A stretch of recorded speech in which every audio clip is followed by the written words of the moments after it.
já entrar com o nosso assessor jurídico, doutor Clóvis Renato, qual eu passo com muita honra a bola para você.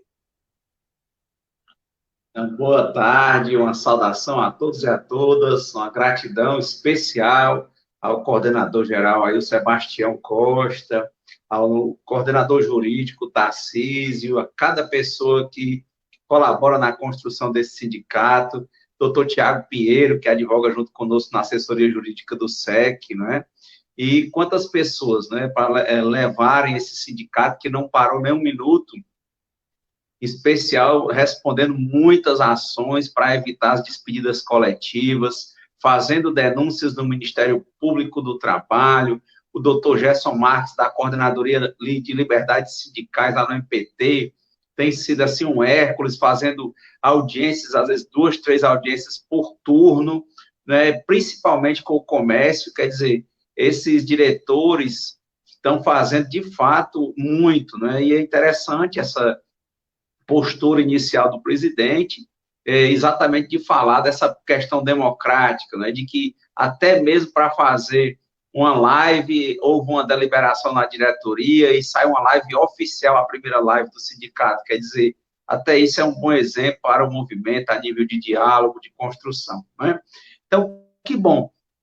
Nesse ponto, uma saudação também ao doutor, né, que acabou de falar sobre a questão do Covid, doutor Montalverde, né, lembrando do nome Montalverde, eu lembrei do pessoal de Sobral, eu trabalhei em Sobral, eu acho que uns 5 anos, aí lá tinha um pessoal Montalverde, né, não sei se as origens são as mesmas, né, mas os Montalverde muito conhecidos, né, é isso, doutor? Montalverde de Sobral? Então, sou sobralense. Olha aí, viu? Então, me lembro demais o pessoal lá dos Montalverne, tive alunas, né, especialmente Montalverne, acho que algumas hoje são médicas, né, que pelo que eu soube, porque já faz muito tempo, né, mas passei anos lá em Sobral. Então, assim, sem muitas delongas aqui, dentro do tempo, né, essas saudações, o que me foi pedido para falar foi sobre esses benefícios emergenciais, né, porque há muita confusão e tal, e como eu sou do direito, eu sou o Clóvis Renato, né, e tenho essa oportunidade de também trabalhar com vocês aqui nos comerciários. E a nível de auxílios, né, emergenciais, o governo criou 2. Eu estava conversando com o pessoal dos comerciários e tem outras lives, as pessoas só saem numa postura de atacar A ou B, e eu tenho gostado da postura dos comerciários porque não tem dado tempo para a gente ficar olhando para a vida alheia, tem dado tempo para a gente correr atrás no Ministério Público, negociar e tentando realmente apagar as grandes fogueiras, né? O sindicato dos comerciários, se houvesse realmente um tempo, talvez fosse uma boa sugestão de live. O Sebastião apresentar, e quem sabe com o Tarcísio, doutor Tiago, quanto de negociações foram feitas e quantas despedidas em massa foram bloqueadas pela atitude nas negociações, principalmente do Ministério Público do Trabalho. Todo dia, mais de uma publicação, em regra, a gente tem recebido, né, tanto entre o Tribunal Regional do Trabalho, a Justiça do Trabalho e o Ministério Público do Trabalho. Muito trabalho foi feito nesses 70 dias de quarentena, né? E o Sebastião está de prova. Então, basicamente, dentro das perguntas que estão chegando para vocês, eu fiz um vídeo que depois eu vou passar para o sindicato, né? Porque eu sei que às vezes a gente fala rápido no tempo, vamos tentar responder, mas com o vídeo é bom que a pessoa vai, volta, escuta quantas vezes quiser. Mas, de antemão, o que acontece? O benefício dos 600, né, como ficou conhecido, né? Então, como eu digo que nós vamos tentar trabalhar a nossa parte, né, alguns estão questionando o governo e tal, bom, é o seguinte, nós só podemos lutar com o que está na nossa mão, o que está na nossa mão é o que há, né? A gente entende que a postura do governo não era dar benefício algum, né? Era dar nada.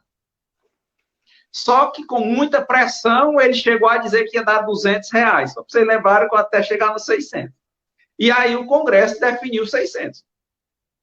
Né? Então, a quantidade, inclusive, foi prorrogada, a MP, e diante dessa conjuntura de forças, não era esperado também, como o doutor Alex acabou de falar, foi um problema de uma pandemia mundial, e ele tem que fazer políticas sociais, políticas públicas, que é o papel do governo para que ele se legitime, tá? Então, dentro dessas políticas, dessa proposta de um governo que não ia dar nada, Aí depois, com pressão, ia dar 200, né?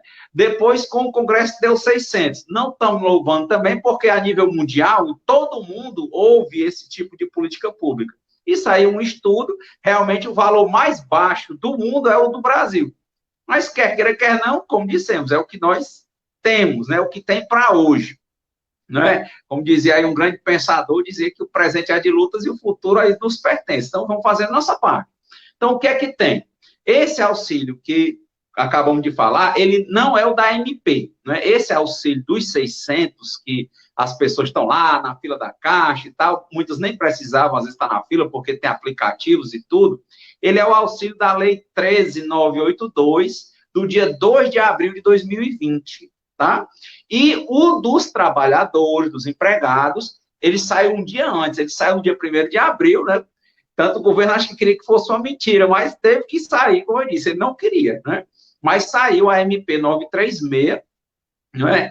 E dentro dessas perspectivas, ela saiu desse jeito. Então, o auxílio emergencial para quem não trabalha, não está com carteira assinada, quem está em situação de vulnerabilidade, quem é microempreendedor individual, quem é aquele autônomo que não tem pessoa jurídica, mas que ele paga a previdência naqueles 11%, aqueles valores diferenciados como autônomo, esses aí são regulados por essa lei 13.982, do dia 2 de abril de 2020, e tem essa perspectiva em regra dos 600, tá? Então, separar o joio do trigo.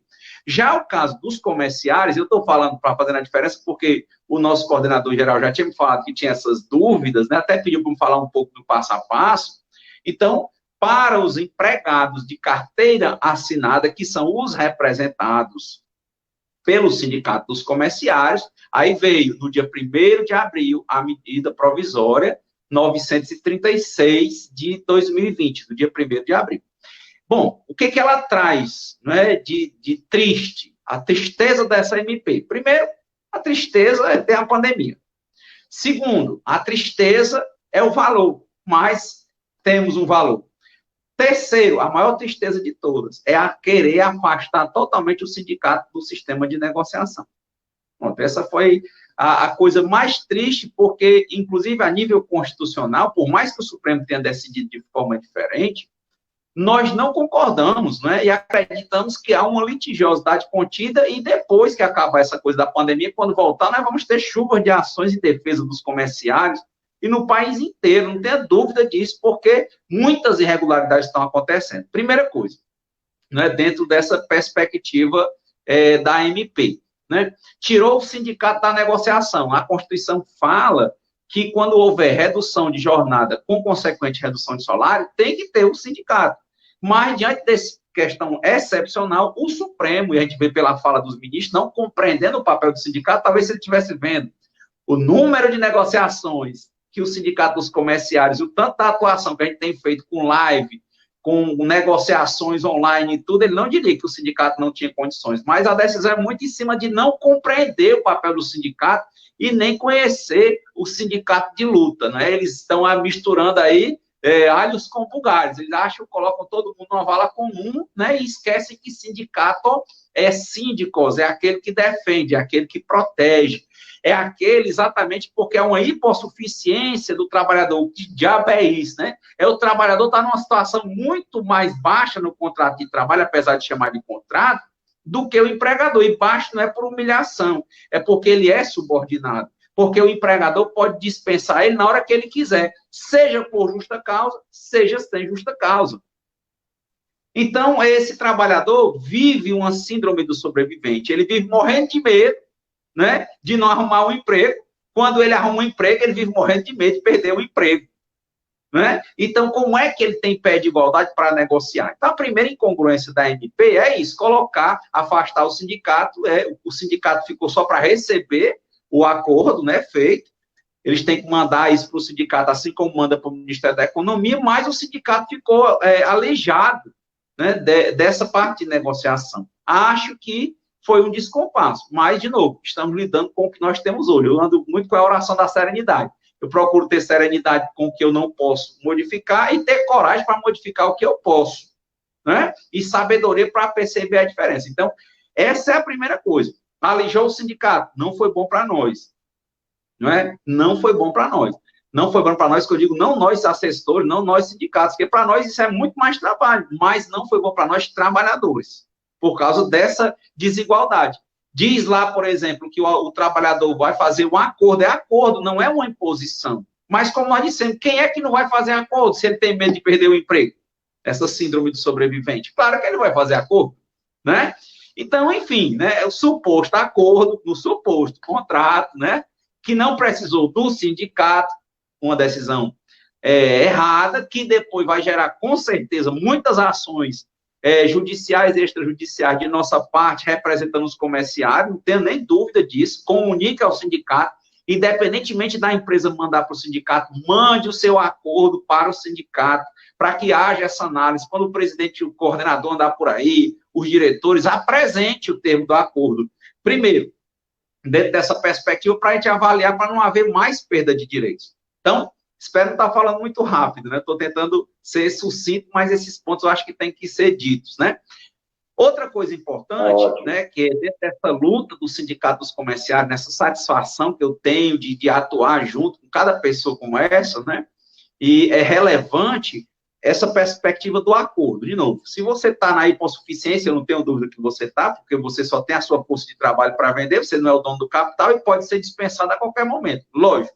Então, entre ser dispensado e ficar trabalhando de qualquer jeito ou receber o auxílio de qualquer jeito, acredite que você tem assinado o acordo, né? Por isso que eu acho acordo um negócio grosseiro se não tem o sindicato para acompanhar, né? O sindicato não ia empatar, o sindicato ia observar. Por isso que eu digo, não perca a oportunidade de mandar ou de apresentar esse acordo firmado para o sindicato, tá? Bom, então, separando essas duas coisas, você, trabalhador SMP, depois que fala de acordo, que afasta o sindicato, né, nesse sentido, só vai comunicar ao sindicato, vem a situação. Eles propuseram a suspensão do contrato de trabalho, né, e a redução da jornada de trabalho com proporcional redução do salário, tá? Mas, para não ser uma coisa tão abrupta, né, diante das pressões, como nós dissemos, não é porque o governo é bom, e o governo não queria dar nada, depois, por pressão, deu 200, depois o Congresso fez 600, tá? Então, diante das pressões, né, essa ocasião fez com que isso surgisse. Então, beleza, na suspensão, como é que funciona? Diferenças entre interrupção e suspensão. A interrupção de um contrato de trabalho quer dizer, primeiro, vamos entender bem rapidinho o que é um contrato de trabalho. Contrato de trabalho, ele tem a perspectiva de que você trabalha, você recebe. Tanto que você falta 1 hora, ele desconta 1 hora.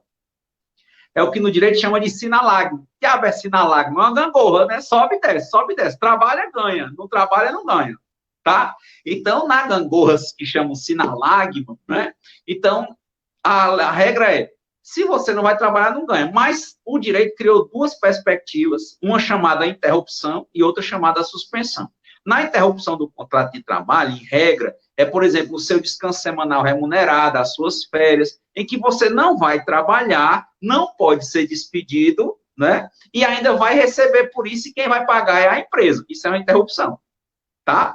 A suspensão é, não vai trabalhar, não vai ter desconto, mas a empresa, por exemplo, não vai ter a obrigação de te pagar. É o que o Supremo decidiu com relação à greve, com base na lei de greve. É que aí é com força, com pressão, que se consegue negociar o pagamento. Por isso que precisa de sindicato, por exemplo, né? Então, na suspensão, eu outro exemplo que fique mais claro para você, talvez seja assim. Você teve um acidente qualquer.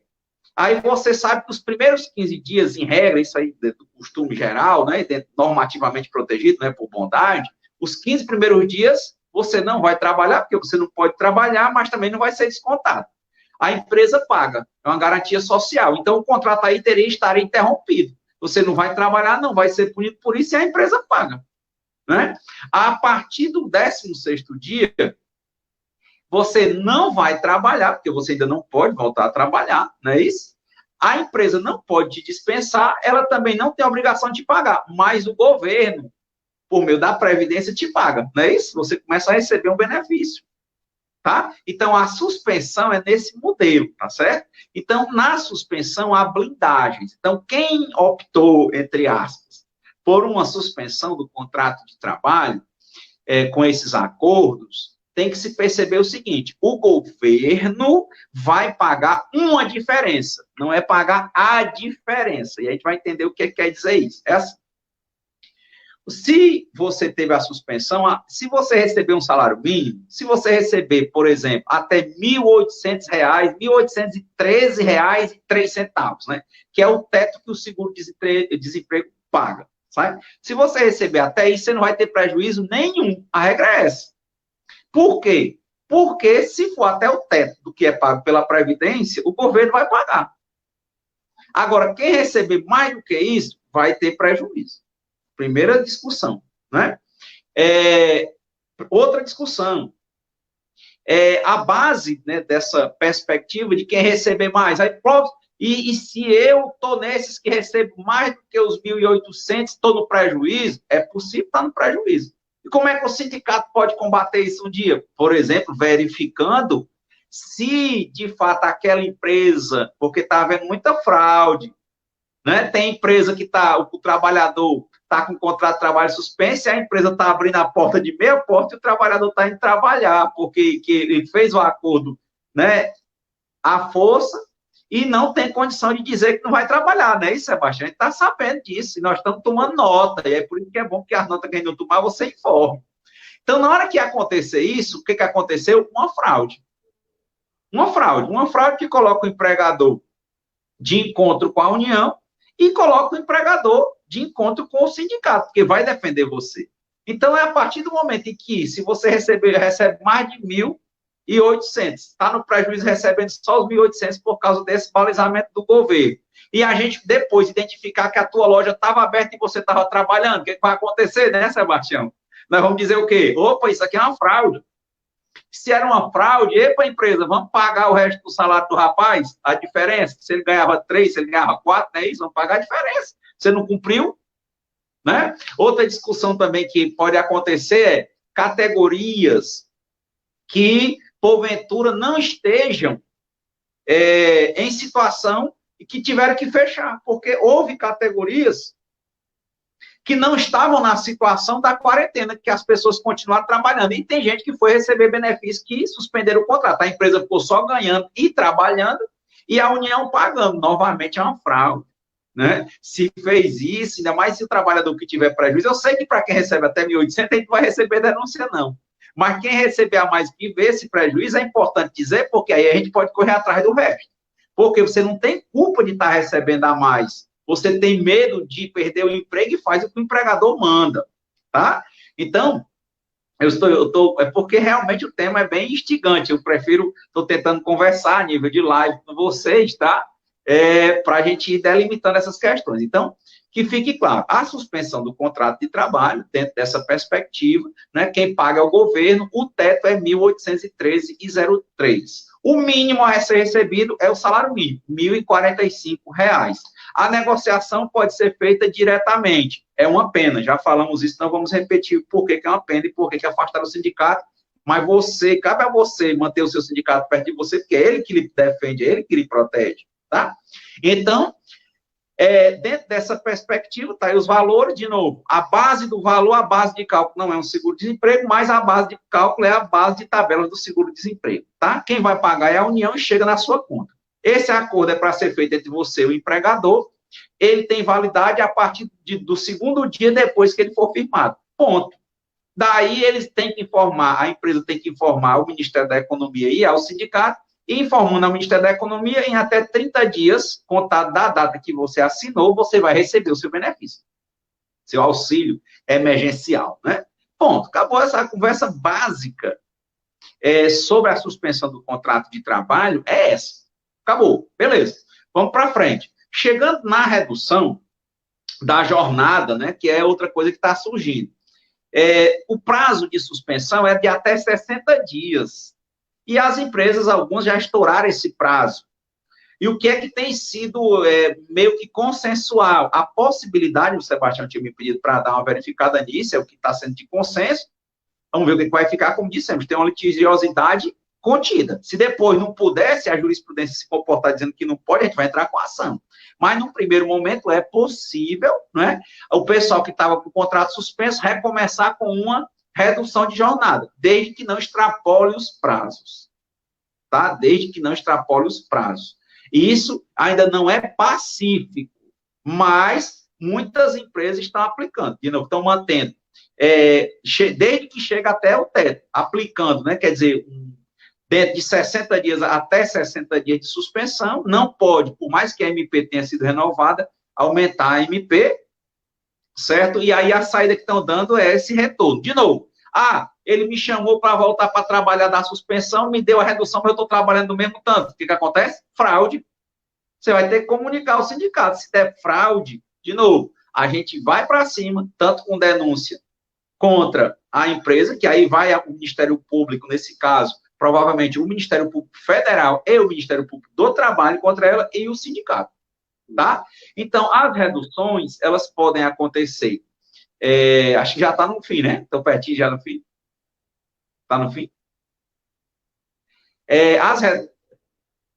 As reduções, elas podem ser, conforme a MP, de 25% até 25%, ou seja, menor do que 25%, a empresa, conforme a MP, que nós não concordamos, mas, de novo, é o que está posto, né? Nós vamos brigar depois, tá?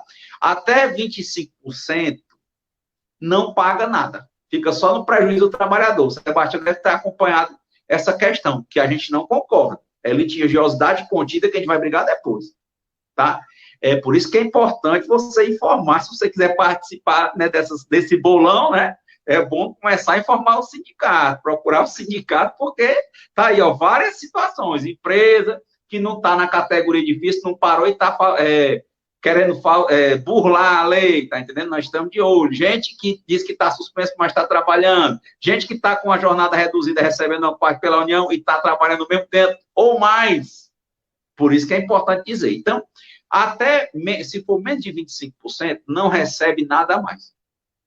Se for de 25% em diante, é assim, a empresa vai pagar, digamos que ela reduza 25%, tá? Vamos pensar em um mês com 4, lembra o exemplo de um colega advogado. Um mês com 4 semanas, ela vai reduzir uma semana. Então, aquela, digamos, né, que a gente não vai botar por vamos tentar facilitar. 4 dias, um mês, 4 semanas. Ele tirou uma semana, tirou 25%. Aqueles 25%, então, você vai receber o valor de 3 semanas pela empresa. Isso, lógico, você não vai ver, né? Vai ver só quando chegar lá no seu valor. Vai chegar 2 depósitos. Um depósito da empresa, referente às 3 semanas, e o da última semana, pago pela União, certo? O da União vai ser, de novo, não vai dar o seu salário tal e qual. Por quê? Porque vai ser com base nessa tabela de seguro-desemprego.